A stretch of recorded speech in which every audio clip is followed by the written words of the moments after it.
জানো বন্ধু, আমি যখন খুব ছোট ছিলাম তখন এক জ্যোতিষী আমার পিতাকে জানায় আমি যদি রাজগৃহে থাকি কিংবা ওই দেশে, তো রাজার ও দেশের নাকি অনর্থ ঘটবে। পিতা তখন মহা দুশ্চিন্তায় পড়েন। নিজের জীবন বলে কথা, চিন্তা তো হবেই। না না না না, ভুল করছো বন্ধু। পিতা নিজের জীবনের কথা ভেবে আমাকে আমার দূর সম্পর্কের মামার গৃহে পাঠায়নি। তবে দেশের মঙ্গলের কথা, প্রজাদের কথা রাজাকে ভাবতেই হয় বন্ধু। আর সে কথা চিন্তা করেই পিতা সেই জ্যোতিষীর কথা মতো কাজ করেন। আজ আমার 25 বছর পূর্ণ হল। এখন আর অমঙ্গলের ভয় নেই। কিন্তু কিন্তু তোমার সেই দূর সম্পর্কের মামা সাথে এলো না কেন বন্ধু? সেটাও তো জ্যোতিষীর বারণ ছিল। আমাকে একাই দেশের সীমান্তে পৌঁছতে হবে। সেখানে মন্ত্রী মহাশয় ওই মন্দিরে আমার অপেক্ষায় থাকবেন। বুঝলাম। কিন্তু মহামন্ত্রীকে তুমি চিনলেও তুমি যে সেই রাজপুত্র চন্দ্রনাথ, মন্ত্রী বুঝবেন কিভাবে? আমার কোমরের তরবারিতে আমার নাম খোদাই করা আছে। তাছাড়া আমি গিয়ে বলবো আমি সেই রাজপুত্র যার অপেক্ষায় আপনি মন্দির প্রাঙ্গণে বসে আছেন।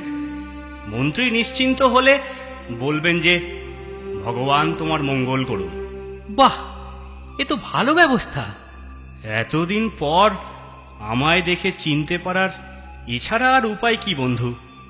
ছোটবেলায় যে রাজপ্রাসাদের জীবন, সে জীবন তোমার মনে আছে বন্ধু? হ্যাঁ, বেশ কিছু ঘটনা মনে আছে জানো। শোনাও বন্ধু, শোনাও। তোমার কথা আমার বেশ শুনতে ইচ্ছে করছে।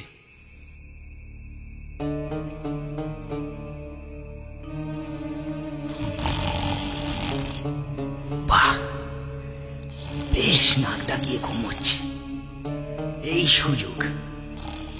সুযোগে চন্দ্রনাথের তরবারিটা হাতিয়ে নি।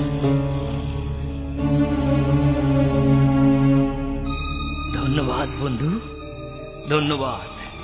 এখন থেকে তুমি হলাম আমি, আর আমি হয়ে তুমি। ধন্যবাদ। বিদায় বিদায়।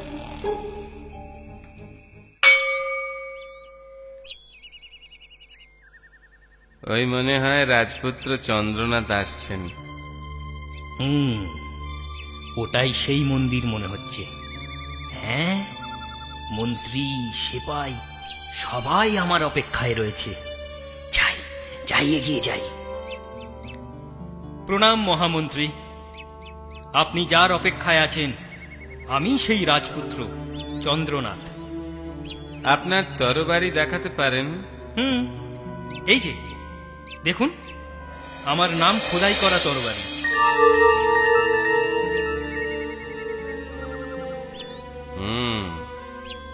ভগবান আপনার মঙ্গল করুন। ধন্যবাদ। দাঁড়ান দাঁড়ান মন্ত্রী মশাই, ওর কথা শুনবেন না। আমি আসছি। ওর ঠক, প্রতারক। মন্ত্রী মশাই দাঁড়ান। ওর কথা কানে নেবেন না মহামন্ত্রী। আমার কাছে গল্প শুনে ও আপনাকে বোকা বানাতে চাইছে। মন্ত্রী মশাই, আমি হলাম আসল রাজকুমার চন্দ্রনাথ। মিথ্যে কথা। ও আমার তরবারি চুরি করেছে। সব কথা শুনে ও রাজা হবার ফন্দি এঁটেছে।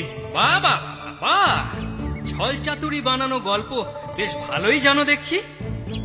সর্বনাশ, এ তো মহা মুশকিলে পড়লাম। একজন রাজপুত্রের জায়গায় দুজন। কিন্তু আসল নকল বিচার করার কাজ আমার নয়। আমার সঙ্গে দুজনকেই রাজপ্রাসাদে যেতে হবে। এই প্রতারককে রাজপ্রাসাদে নিয়ে গিয়ে কি হবে? আরে কে প্রতারক সেটাই তো জানা হলো না। সেপাই এই দুজনকেই প্রাসাদে নিয়ে চলো।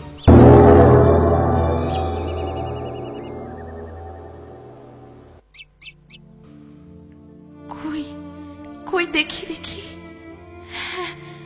হ্যাঁ মহারাজ, মায়ের চোখ মিথ্যে বলে না। আমার মতে এই যুবকই আমার সন্তান, আমার চন্দ্রনাথ। আমি তোমার কথা মানছি রানী, কিন্তু রাজার বিচারে এটা কোনো প্রমাণ নয়। তবে তবে কি উপায় হবে মহারাজ? সে উপায় তুমি চিন্তা করে স্থির করো মন্ত্রী। মহারাজ, মহারাজ, আমি বলি কি, এদের দুজনকে এমন কোনো কাজ করতে বলুন যাতে এদের আলাদা করে চেনা যায়। কিন্তু সেই করণীয় কাজটা কি? মহারাজ, মহারাজ, আমি বলি কি, আমাদের দুজনকে কিছু পোশাক তৈরি করতে দিন, রাজপোশাক।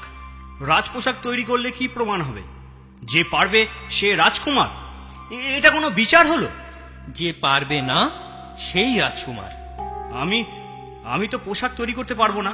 সে তো আমিও পারবো না। তোমরা থামবে, আমায় ভাবতে দাও। হ্যাঁ হ্যাঁ মহারাজ, আপনি নিজেই উপায় স্থির করুন। পেয়েছি, পেয়েছি, উপায় পেয়েছি। পেয়েছেন? পেয়েছেন মহারাজ? কি উপায়? এদের দুজনকে অসি যুদ্ধ করতে হবে। রাজপুত্র নিশ্চয়ই অস্ত্র চালনায় পারদর্শী হবে। যে জিতবে সেই আমার সন্তান। কিন্তু কিন্তু মহারাজ, অসি চালনায় তো মন্ত্রীপুত্র, সেনাপতি পুত্র এরাও তো